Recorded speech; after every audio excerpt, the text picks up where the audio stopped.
Bakit pag magkagalit ang tao, hindi mag-iimikan at sobra niya na kinaiinisan ang isa't isa?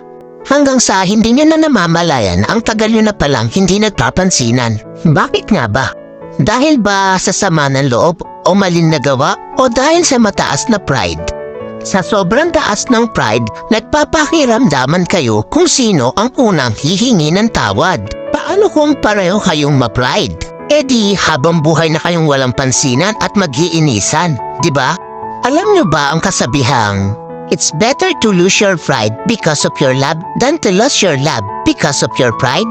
Hindi naman masama kung itapon mo muna ang pride mo para sa taong mahalaga sa'yo. Kaysa naman itapon mo yung pinagsamahan nyo ng dahil lang sa pride mo.